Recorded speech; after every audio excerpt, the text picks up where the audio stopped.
ومن سيئات أعمالنا من يهده الله فلا مضل له ومن يضلله فلا هادي له أشهد أن لا إله إلا الله وحده لا شريك له وأشهد أن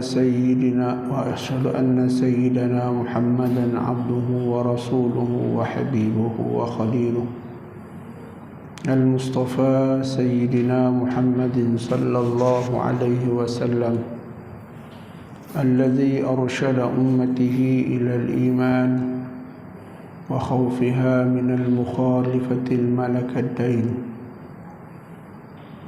والصلاة والسلام على أشرف الأنبياء والمرسلين وعلى آله وصحبه الطيبين الطاهرين ومن دعا بدعوته واستنى بسنته ومن تبعهم بإحسان إلى يوم الدين. قال الله تعالى في القرآن العزيز: رب اشرح لي صدري ويسر لي أمري واحلل عقدة من لساني يفقه قولي وثبت لساننا واحب قلبنا بحق سيدنا محمد صلى الله عليه وسلم. ربنا افتح بيننا وبين قومنا بالحق وأنت خير الفاتحين. اللهم اجعلنا فتوح العارفين وفهم النبيين وحفظ المرسلين إلهام الملائكة المقربين. رب يسر ولا تؤسر، رب يسر ولا تؤسر، رب تمم بالخير. يا معلم إبراهيم الحكمة علمنا، يا مفهم سليمان فهمنا. ففهمناها سليمان كلا آتينا حكما وعلما سخرنا مع داود الجبال يسبحن والطير كنا فاعلين. يا رب سليمان ويا رب إبراهيم ويا رب موسى وعيسى ويا رب محمد صلى الله عليه وسلم أخرجنا من ظلمات الجهل والنسيان، أخرجنا من ظلمات الجهل والنسيان، أخرجنا من ظلمات الجهل والنسيان. اللهم زدنا علما وارزقنا فهما. اللهم نورنا بنور علمك وأبعدنا النسيان. اللهم ارزقنا فهم النبيين وحفظ المرسلين وإلهام الملائكة المقربين يا أرحم الراحمين. اللهم صل على سيدنا محمد نور الأنوار وسر الأسرار وترياق الأغيار ومفتاح باب اليسار سيدنا محمد المختار وآله الأطهار وأصحابه الأخيار عدد نعم الله وإفضاله. اللهم صل على سيدنا محمد الفاتح لما أغلق والخاتم لما سبق والناصر الحق بالحق والهادي إلى صراط مستقيم وعلى آله وصحبه حق قدره ومقداره العظيم.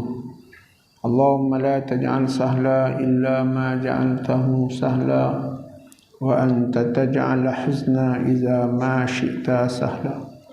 والذي أرسل رسوله بالهدى ودين الحق ليظهره على الدين كله walau karihal musyrikun. Amma ba'd. Alhamdulillah, syukur kita pada Allah Subhanahu wa taala kerana kita masih lagi diberikan Allah Subhanahu wa taala kesempatan, dibukakan kepada kita ruang peluang untuk kita sama-sama meneruskan saki-baki daripada umur kita yang Allah Subhanahu wa taala tentukan. Tidak berapa yang kita sendiri tidak pasti bilakah kita akan dikembalikan oleh Allah Subhanahu wa taala. Jadi kita mengambil peluang pada malam ni dengan masa dan dengan ruang yang Allah Subhanahu wa taala berikan kepada kita. Jadi kita sambung lagi tadabbur kita pada surah Yasin, ya. Tadabbur kita pada surah Yasin. Kita masuk pada ayat yang ke-26, ya. Hari itu kita telah membicarakan tentang kisah yang Allah Subhanahu wa taala sebutkan di dalam Al-Quran, iaitu pengikut ataupun kisah Nabi Isa alaihi salam yang bermula daripada ayat yang ke-13, wadrib lahum masalan ashabal qaryati iz ja'ahal mursalun, sampailah kepada ayat yang ke-20, sampai pada ayat yang ke-25. Allah Subhanahu wa taala menceritakan kisah bagaimana utusan Allah Subhanahu wa taala pada zaman Nabi Isa alaihissalam. Allah perintahkan kepada tiga orang daripada golongan Al-Hawariyin.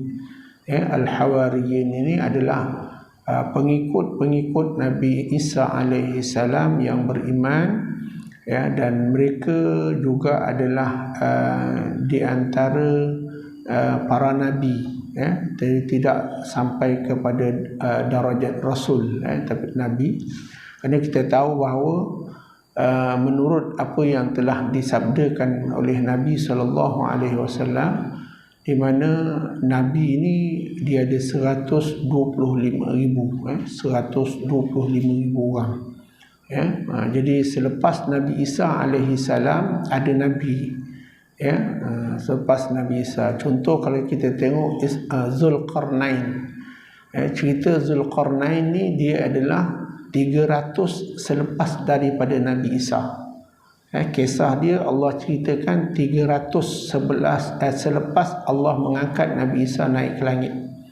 Jadi mana dia zaman lepas Nabi Isa, jadi ada setengah pendapat mengatakan bahawa Zulkarnain itu juga adalah merupakan seorang nabi, tetapi dia tidak sampai kepada darajat rasul. Jadi sebab itu mana kita lihat golongan Al-Hawariyin ini juga mana ada yang dilantik oleh Allah Subhanahu wa taala sebagai nabi, dan pada ketika itu Nabi Isa alaihissalam telah memerintahkan kepada tiga orang, mula di antara dua dulu, iaitu Allah Subhanahu wa taala sebut iz arsalna ilaihi musnain. Ingatlah ketika kami telah menghantar kepada mereka, iaitu pada kampung Ashabul Qaryah ni, atau satu tempat kawasan tu, akan dua orang, mana dua orang rasul, tetapi telah didustakan kedua-duanya, dan akhirnya mana Allah utuskan fa'azzazna bithalis, mana kami utuskan lagi seorang ni lain. Jadi akhirnya mana ada yang ikut, ada di kalangan mereka yang ingkar kepada Nabi, utusan Allah Subhanahu wa taala ini. Sehinggalah dalam satu riwayat, dalam satu kisah, mana diceritakan bahawa ketiga-tiga pesuruh rasul ini, ataupun tiga-tiga orang daripada pesuruh ataupun nabi ini telah dibunuh. Ada diriwayatkan oleh dalam tafsir Al-Qushari, dia kata bahawa ketiga-tiga wakil daripada Nabi Isa alaihissalam dibunuh dengan digergaji. Digergaji, mana raja tu tangkap, kemudian dia tiga-tiga tu digergaji, dan akhirnya mereka mati, dan Allah Subhanahu wa taala telah menurunkan akan satu azab, mana yang menyebabkan keseluruhan penduduk itu menjadi mati, mana itu antara yang telah disebutkan oleh Allah Subhanahu wa taala daripada ayat yang ke-13 sampailah kepada ayat yang ke-25, mana cerita mana Allah Subhanahu wa taala mengkisahkan kepada Nabi sallallahu alaihi wasallam bagaimana kisah yang berlaku pada satu tempat yang nama dia Ashabul Qaryah. Mana disebutkan dalam ayat ini Allah sebutkan Ashabul Qaryah. Jadi Ashabul Qaryah ni mana dikatakan bahawa ada satu tempat di kawasan dengan Turki, kawasan Turki. Jadi sebab itu mana akhirnya mana kita lihat bahawa Allah Subhanahu wa taala telah menimpakan kepada azab kepada mereka, dan Allah Subhanahu wa taala gantikan kepada mereka itu dengan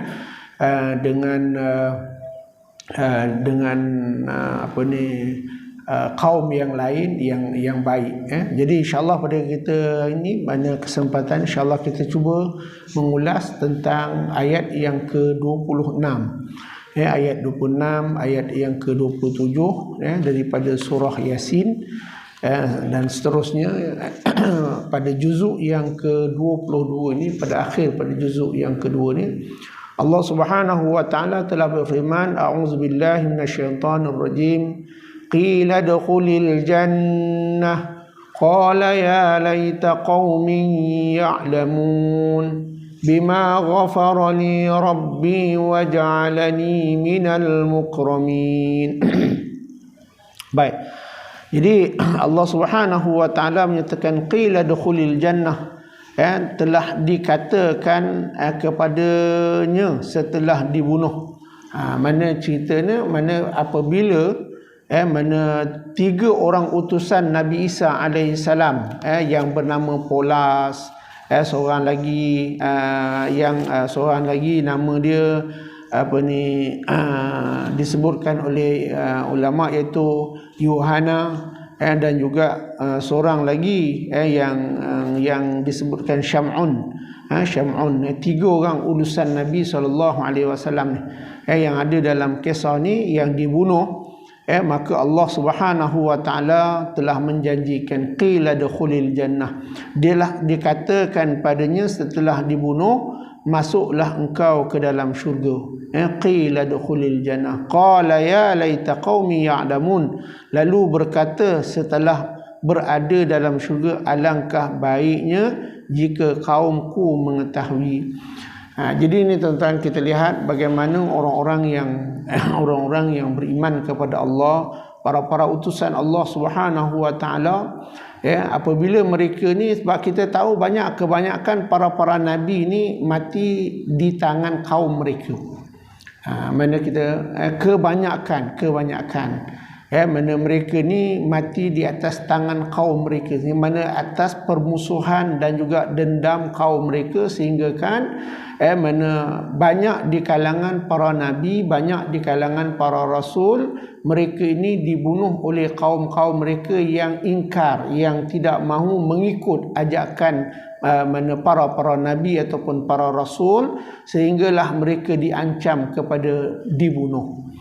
Bermula daripada zaman Nabi Nuh alaihissalam. Sebab itu menurut kepada kebanyakan para ulama tafsir mengatakan Nabi Nuh adalah rasul yang pertama. Nabi Nuh alaihissalam adalah rasul yang pertama. Kenapa disebutkan Nabi Nuh rasul yang pertama? Kerana Nabi Nuh alaihissalam adalah antara rasul yang diutuskan Allah Ta'ala menyeru manusia, kaum dia, supaya balik beriman kepada Allah.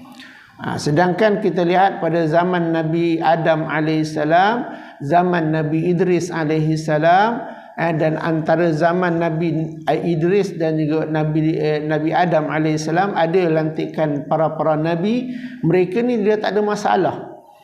Tak ada masalah macam mana? Sebab mereka ni di kalangan umat Nabi Idris alaihissalam ataupun anak-anak cucu Nabi Adam alaihissalam adalah terdiri daripada orang-orang yang beriman kepada Allah Subhanahu wa taala. Belum ada lagi mana penyelewengan akidah. Belum lagi ada orang yang menyembah berhala. Belum lagi ada orang yang menyembah kepada yang lain daripada Allah Subhanahu wa taala. Kebanyakan mereka itu adalah orang-orang yang mana mengikut kepada syariat Nabi Adam alaihi salam, beriman kepada Allah Subhanahu wa taala. Kerana Nabi Idris alaihi salam ni dia adalah merupakan mana cicit kepada Nabi Adam, generasi yang kelima.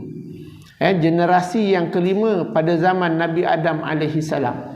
Sedangkan Nabi Nuh alaihi salam pula adalah generasi yang ke-8.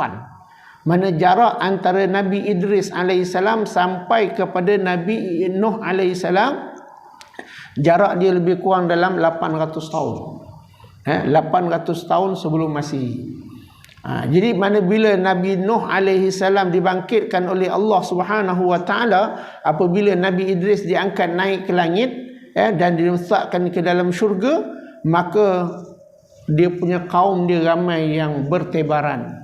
Mana pergi ke banyak tempat lah, yang pergi Palestin, yang pergi dekat kawasan Iraq, yang pergi ke Turki, yang pergi ke Jordan.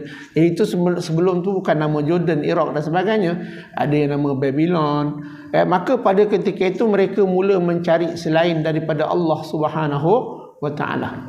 Mereka mula mencari selain daripada Allah Subhanahu wa taala, maka akhirnya mereka menyembah selain daripada Allah. Jadi bermulanya menyembah berhala itu ialah pada masa zaman Nabi Nuh alaihi salam.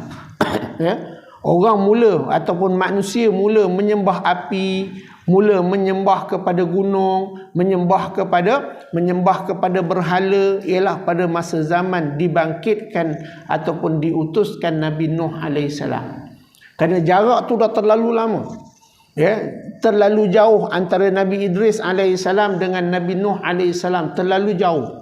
Jadi akhirnya tidak ada orang yang membimbing mereka, dan ada yang telah berpindah randa buat satu kaum, jadi buat satu puak. Jadi mereka telah menyembah selain daripada Allah Subhanahu wa taala. Sebab itulah Allah Subhanahu wa taala mengutuskan Nabi Nuh alaihi salam, rasul yang pertama mengajak manusia mentauhidkan Allah Subhanahu wa taala. Dia balik kepada ajak balik anta'budannaka tarah. Mana bahawa menyembah Allah Subhanahu wa taala yang satu. Sebab itu tentangan berlaku di situ, mula tentangan berlaku di mana kaum-kaum dia yang degil, yang tak nak mengikut apa yang telah diberitahu oleh Nabi Nuh alaihi salam, sehinggalah di kalangan ada anak-anak dia pun menentang kepada bapa dia, isteri dia menentang kepada dia.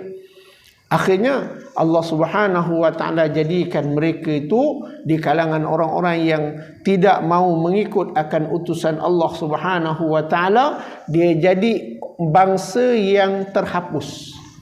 Allah Subhanahu wa taala jadikan pada ketika itu satu banjir yang besar. Dan menurut kepada pendapat ulama tentang banjir besar ni, dia tak berlaku satu dunia.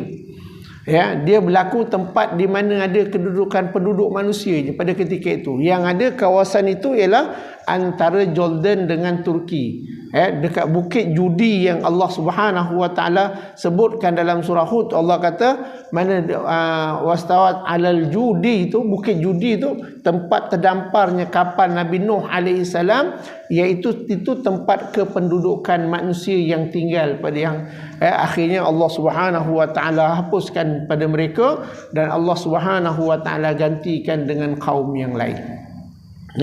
Jadi sampailah kepada Nabi Ibrahim alaihissalam. Jadi Nabi Ibrahim alaihissalam ni adalah merupakan bapa bagi para rasul. Jadi kebanyakan zuriat yang menjadi rasul dan nabi itu adalah daripada keturunan Nabi Ibrahim alaihissalam.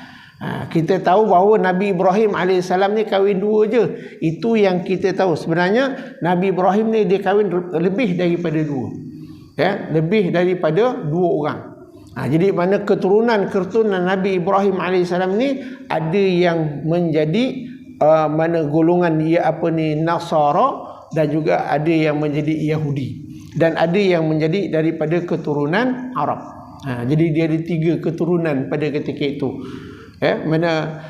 Iaitu keturunan kalau kita lihat mana Nabi Allah Yaqub alaihi salam, mana Nabi Allah Yaqub alaihi salam ni mana dia adalah antara Nabi yang digelar sebagai Israel. Israel tu, Isra tu mana adalah hamba, Il itu Allah.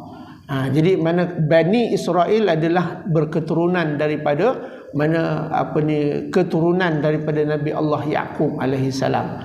Adapun mana daripada Nabi Ismail alaihi salam, mana keluarlah pada keturunan Arab, mana daripada nasab Nabi sallallahu alaihi wasallam. Baik, jadi mana kita lihat mana pada Allah Subhanahu wa taala telah mengutuskan para nabi, para rasul untuk apa? Untuk mengajak manusia kembali kepada Allah Subhanahu wa taala. Jadi kebanyakan mengikut kepada sejarah, mana kebanyakan para nabi, para anbiya, para mursalin ni, mereka ni terkorban ataupun terbunuh adalah disebabkan oleh kaum mereka sendiri. Mana ada yang mereka ni diancam bunuh, ada yang dibunuh dan sebagainya. Jadi begitu juga utusan-utusan yang ada pada masa Nabi Isa alaihi salam. Syam'un, Yohana, Polas, mana mereka ni nabi. Maka pada ketika itu bila dia menyeru kepada kaum dia, bangsa dia, maka akhirnya ditolak dan mereka ditangkap, akhirnya diseksa.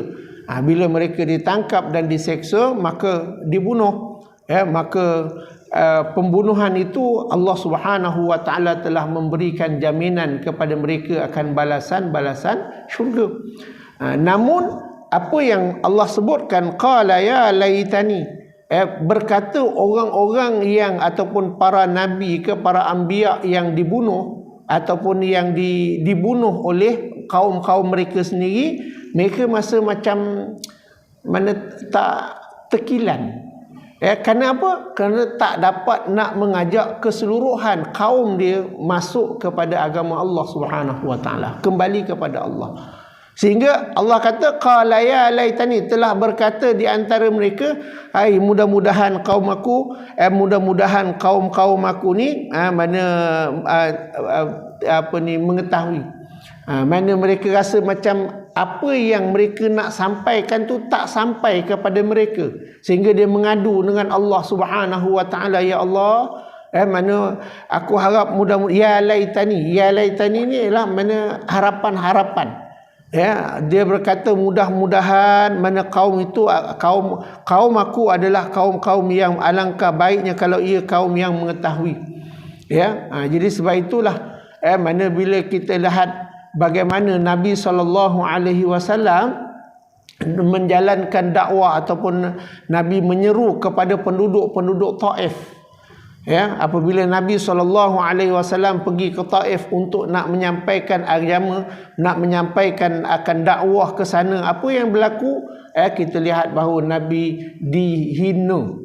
Bahkan Nabi dibaling, orang-orang Taif pada ketika itu mengupah kepada kanak-kanak, mengupah kepada orang perempuan supaya melempar Nabi SAW, sehingga kan pada ketika itu apabila Nabi SAW dikejar, dan dibaling sampai berdarah kepala Nabi SAW, dan dikatakan ketika mana dibaling dengan botol-botol kaca ataupun kaca tu masuk dalam sepatu, dalam kasut Nabi SAW, sehingga kan pada ketika itu mana Zaid bin Harithah, anak angkat Nabi SAW, dia mendengar di dalam kasut kaki Nabi tu, kasut Nabi tu terdengar macam kocakan air. Sehinggalah datang Jibril alaihi salam. Jibril alaihi salam datang kepada Nabi SAW, memberikan tawaran kepada Nabi SAW, ya Muhammad, kalau sekiranya engkau nak aku balikkan gunung Taif ni, hari ni aku buatkan. Sebut je bila nak buat. Maka pada ketika itu Nabi apabila telah diberitakan Allah Subhanahu wa taala dengan melalui firman-firman ini mengisahkan akan kaum-kaum yang sebelum, nabi-nabi yang sebelum, dia menjadi satu pengajaran kepada Nabi sallallahu alaihi wasallam, sehinggalah Nabi sallallahu alaihi wasallam berkata kepada Sayyidina Jibril, dia kata, wahai Jibril, tak payah. Andai kata kamu menghapuskan kaum yang pertama ni, sudah tentu nanti tidak ada orang yang selepas daripada mereka ni orang yang akan beriman kepada Allah. Ya, mungkin kaum yang pertama ni mereka menolak aku. Mereka tidak mahu menerima dakwah, mereka tidak menerima mana ajakan aku. Tapi mungkin kaum yang kedua, generasi ketiga dan keempat adalah generasi yang akan menerima utusan aku ataupun menerima dakwah daripada aku dan beriman kepada Allah. Sebab itu pada ketika itu Nabi SAW telah berdoa kepada Allah Subhanahu wa taala, ya Allah, Nabi ya Allah, berikanlah hidayah kepada mereka-mereka ni. Allahumma hdihim, Allahumma, wahai Tuhanku, mana berikanlah hidayah kepada penduduk-penduduk Taif. Fa innahum qaumul la ya'lamun, kerana sesungguhnya mereka itu adalah antara kaum-kaum yang tidak mengetahui. Jadi mana berdasarkan kepada ayat ni kita lihat bagaimana Nabi Nabi doa kepada Allah, sedangkan orang-orang nabi-nabi, rasul-rasul yang sebelum ni apabila diseksa oleh kaum-kaum mereka sendiri, oleh raja-raja yang zalim yang tidak mahu menerima dakwah untuk balik kepada Allah Taala, beriman kepada Allah, mereka diazab, mereka diseksa, sehinggalah Allah Subhanahu wa taala memasukkan mereka ke dalam syurga, mana mereka telah berkata, ya laitani, mudah-mudahan kaum itu ada kaum yang mana alangkah baiknya jika kaum itu kaum yang mengetahui.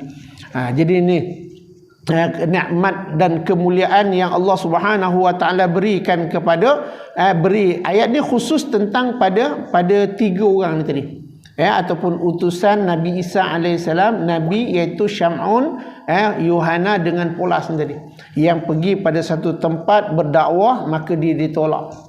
Maka pada ketika itu Allah Subhanahu wa taala telah memberikan kebaikan apabila dia telah dibunuh oleh kaumnya, maka Allah seru kepada dia, mana tiga-tiga orang ni, mana masuklah engkau ke dalam syurga, yakni sebagai balasan di atas keberanian dan membela kebenaran dan berkhidmat yang penuh dengan cemerlang, walaupun diasak, walaupun dah tunjukkan bukti yang nyata. Mana Allah Subhanahu wa taala pun sebut dalam ayat sebelumnya, illal balaghul mubin, aku datang kepada kamu melainkan aku nak bawa kepada kamu bukti-bukti yang nyata tentang adanya Allah, beriman kepada Allah Subhanahu wa taala. Namun mereka ditolak. Mereka bila tolak, maka akhirnya mereka ditangkap dan dibunuh. Maka Allah Subhanahu wa taala mengatakan kepada mereka ni, masuklah kamu ke dalam syurga aku. Maka kemudian apabila telah masuk ke dalam syurga dan menyaksikan segala kenikmatan di dalam syurga, diberikan kepada kehormatan oleh Allah Subhanahu wa taala di dalam syurga, maka pada ketika itu mereka berkata, alangkah baiknya. Maknanya mereka ni nak juga kalau boleh mana kaum-kaum dia pun masuk sama-sama dalam syurga bersama-sama dengan mereka. Alangkah baiknya kalau mereka ni mengetahui betapa nikmat syurga, betapa alangkah baiknya mana nikmat yang Allah Subhanahu wa taala berikan kepada nikmat iman. Jadi sebab itu tuan-tuan, Nabi SAW dia berdakwah walaupun dihina dan sebagainya, Nabi tak pernah putus asa. Nabi tetap juga mengajak manusia kepada ke jalan Allah Subhanahu wa taala, kerana Nabi nak ajak seramai-ramainya umat dia masuk ke dalam syurga Allah Subhanahu wa taala. Jadi ini tuan-tuan, kita lihat bagaimana Allah Subhanahu wa taala sebutkan di dalam ayat yang ke-26 daripada surah Yasin ini. Kemudian Allah Subhanahu wa taala menyatakan lagi, bima ghafara li rabbi wa ja'alani minal mukramin. Dengan bahawa Tuhan telah mengampunkan dosaku. Bima ghafara li, Rabbi, Tuhanku telah mengampunkan akan dosaku, wa ja'alani minal mukramin, dan telah menjadikan aku masuk daripada golongan orang-orang yang dimuliakan. Jadi mana ayat ini mana menceritakan tentang bagaimana Allah Subhanahu wa taala memberikan kemuliaan kepada hamba-hambanya yang terus mengajak kepada orang melakukan akan kebaikan, beriman kepada Allah. Dan Allah Subhanahu wa taala telah mengampunkan akan dosa-dosa saya, mana dosa-dosa orang-orang yang sentiasa berkhidmat untuk Allah, mana mengajak manusia untuk kebaikan, menerangkan manusia tentang kebaikan, mengajak manusia untuk melakukan kebaikan, melarang manusia daripada melakukan kemaksiatan, kesyirikan. Maka apabila mati Allah Subhanahu wa taala mengampunkan dosa-dosa, maka alangkah baiknya kalau kaum saya orang yang kufur itu mengetahui dia menyaksikan semua ini. Ini adalah antara harapan-harapan para nabi yang dibunuh pada zaman kaum yang sebelum daripada Nabi SAW. Jadi hendaklah mereka mahu pula bertaubat daripada kekufuran mereka dan termasuk ke dalam golongan orang-orang yang beriman. Maka orang-orang yang taat beribadah kepada Tuhan, seperti para wali Allah Subhanahu wa taala yang sifatnya suka membenamkan perasaan marah dan juga belas kasihan pula kepada musuh-musuh mereka. Jadi menurut apa yang disebutkan oleh Ibnu Abbas, bahawa orang-orang tua tersebut semasa ada hayatnya telah menasihatkan kaumnya dengan berkata, wahai kaumku, ingatlah Rasul-Rasul itu, dan juga setelah wafatnya mereka berkata, alangkah baik jika kaumku mengetahui bahawa Tuhan telah mengampunkan dosaku dan menjadikan aku golongan orang-orang yang dimuliakan Allah Subhanahu wa taala. Jadi muslimin muslimat rahimakumullah, jadi pada akhir juzuk yang ke-22 ini, pada surah Yasin, sebelum kita melangkah kepada juzuk yang ke-23 ini, Allah Subhanahu wa taala menutup kisah daripada cerita Ashabul Qaryah, di mana utusan daripada Allah Subhanahu wa taala yang mereka ni telah berusaha untuk mengajak kaum-kaum dia balik kepada Allah, beriman kepada Allah, tapi akhirnya mereka dibunuh. Mereka dibunuh dengan zalim, mereka dibunuh dengan kejam. Namun Allah Subhanahu wa taala telah berkata kepada mereka, aku telah memberikan kepada kamu tempat yang paling baik di dalam syurga Allah Subhanahu wa taala. Tetapi mereka mengharapkan supaya kaum-kaum mereka itu dapat baik ataupun mengetahui, alangkah baiknya kalau sekiranya kaum-kaum aku ni dapat mengetahui bagaimana nikmat yang Allah berikan syurga kepada aku. Jadi akhirnya Allah Subhanahu wa taala menutup pada ayat juzuk yang ke-22 ini, Allah kata bima ghafara li rabbi wa ja'alani minal mukramin. Mana nak tunjukkan mereka masa bangga, berasa bangga. Allah dah ampunkan seluruh dosa-dosa dia, Allah dah ampunkan segala dosa-dosa yang mereka mana keseluruhannya, mana para utusan Allah Subhanahu wa taala ini, dan maka Allah Subhanahu wa taala jadikan mereka di kalangan orang-orang yang termulia, yang terhormat di dalam syurga Allah Subhanahu wa taala. Jadi begitulah mana kesimpulan yang kita dalam ayat mana daripada ayat 13 sampai ayat 27 ni, bagaimana Allah mengkisahkan, menceritakan kepada Nabi sallallahu alaihi wasallam usaha untuk melaksanakan dakwah. Kita tengok tuan-tuan, bagaimana ayat-ayat Al-Quran yang Allah Subhanahu wa taala sampaikan kepada Nabi sallallahu alaihi wasallam. Allah kisahkan cerita-cerita yang sebelum daripada Nabi melalui ayat-ayat Al-Quran. Mana Nabi tak tahu bagaimana kisah Nabi Musa, Nabi tak tahu bagaimana kisah Nabi Adam, Nabi tak tahu bagaimana kisah Nabi Ibrahim, Nabi tak tahu bagaimana kisah Nabi Isa alaihissalam. Tetapi melalui ayat-ayat Al-Quran yang Allah Subhanahu wa taala aturkan sejak daripada azali lagi. Kisah ni Allah mana dah sebut sejak azali, sebelum adanya Nabi Isa. Sebelum adanya kaum-kaum yang mengingkari Allah Subhanahu wa taala, tapi mana Allah Subhanahu wa taala dah simpan cerita tu untuk kekasihnya Nabi Muhammad sallallahu alaihi wasallam, supaya apa? Supaya Nabi dapat melaksanakan dakwah yang baik. Sebab itu Nabi SAW bila rasa Nabi kata dia dalam keadaan fragile, mana bila kaum dia tak nak ikut, kaum dia tak nak mengingkari akan segala, mana dakwah Nabi SAW, kadang-kadang Nabi rasa tertekan. Ya, kenapa kaum aku tak nak ikut? Kenapa? Nabi rasa, akhirnya Allah Subhanahu wa taala hiburkan kepada Nabi sallallahu alaihi wasallam. Allah turunkan ayat Al-Quran menceritakan kepada Nabi, ya Muhammad, kamu jangan susah. Sebab apa yang berlaku kepada kamu ni, aku telah uji dulu kepada umat-umat yang sebelumnya. Jadi Nabi ceritakan tentang bagaimana kaum yang sebelumnya, bagaimana para rasul yang sebelumnya, mereka juga mengajak manusia kepada Allah Subhanahu wa taala, beriman kepada Allah, tetapi mereka itu ditolak, mereka ditolak ajaran mereka, bahkan ditangkap, dibunuh, diazab, diseksa dan sebagainya.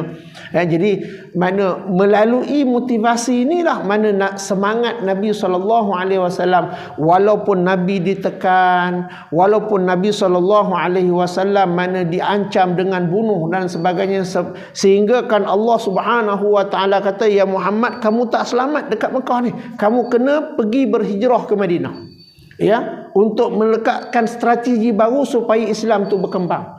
Jadi kita lihat bagaimana pada kedudukan itu Allah Subhanahu wa taala telah menghiburkan kepada Nabi SAW dengan cerita-cerita kaum-kaum yang sebelumnya, nabi-nabi yang sebelumnya, yang mereka ni juga melalui tahap-tahap di mana mereka diancam, dibunuh dan sebagainya.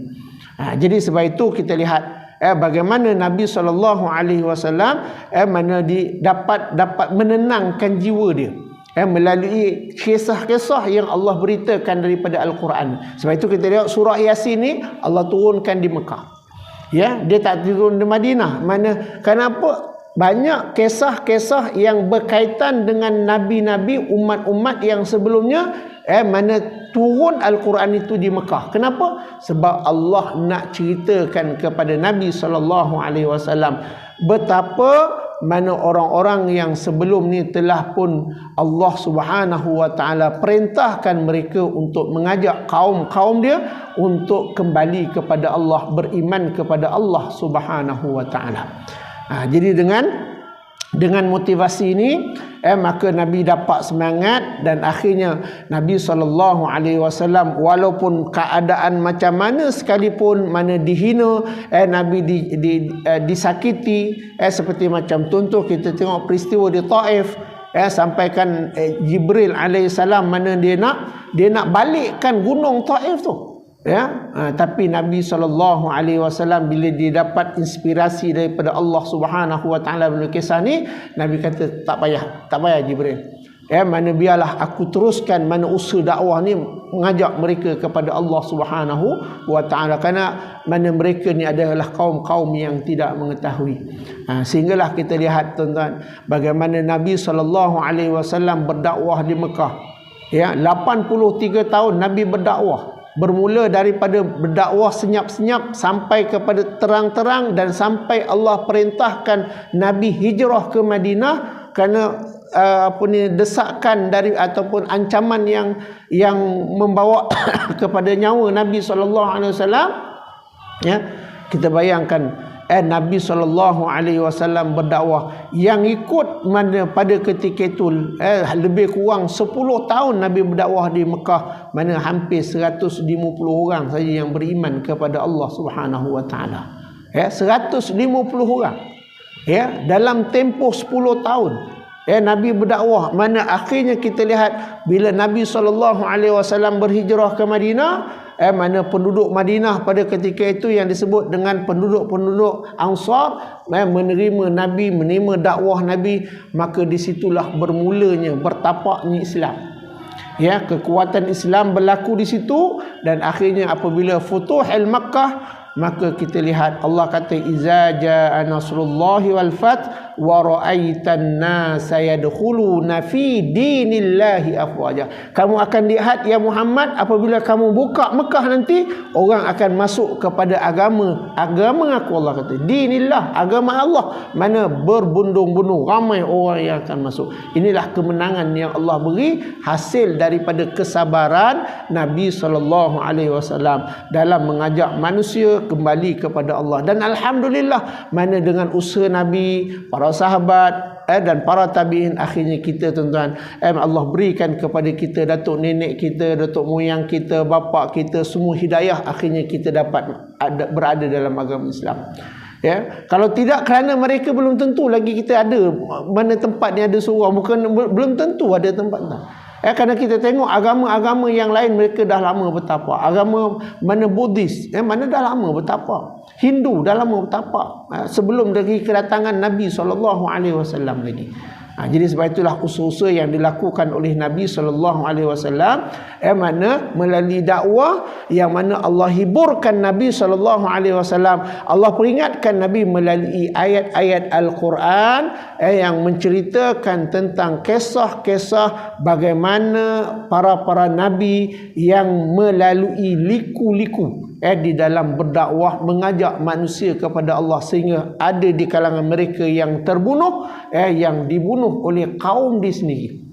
Ya, kalau orang lain bunuh tak apa, kaum di sendiri yang bunuh. Ini yang bayang. Kadang-kadang ada di kalangan keluarga, dan begitulah juga mana daripada Nabi SAW, kaum di kalangan mana kaum kerabat di sini yang nak bunuh Abu Jahal, Abu Lahab, itu semua dia antara kaum-kaum dia. Ya, jadi sebab itu tuan-tuan, mana Allah Subhanahu wa taala mana nak menghiburkan Nabi melalui ayat ini, supaya Nabi tenang di dalam menjalankan segala mana dakwah, usaha dakwah, sehinggalah Nabi dapat tempat yang paling atas sekali dalam ranking mana mengajak manusia kepada Allah Subhanahu wa taala. Jadi insya-Allah nanti kita sambung lagi tentang surah Yasin ayat yang ke-26, tentang wama anzalna ala qaumi min ba'di min jundin minas sama' wama kunna munzilin. Jadi insya-Allah mana kita akan sambung lagi semula pada tajuk kita pada tadabbur surah Yasin ini pada minggu-minggu yang akan datang insya-Allah. Jadi mana besok kita kelas macam biasa, Ustaz Khairul Anam, dan untuk hari Rabu saya ada panggil kawan saya Ustaz Abdul Razak Samsudin untuk menyampaikan tazkirah dan juga kuliah ke sini. Hari Khamis saya sambung balik, Rabu malam Khamis. Jadi insya-Allah mudah-mudahan kita sama-sama, kalau kita tak dapat apa yang kita ni, kita duduk kita dalam majlis ilmu ini, kita dapat rahmat yang besar di sisi Allah Subhanahu wa taala. Wallahu alam. Al-Fatihah. Bismillah. Iya kenal.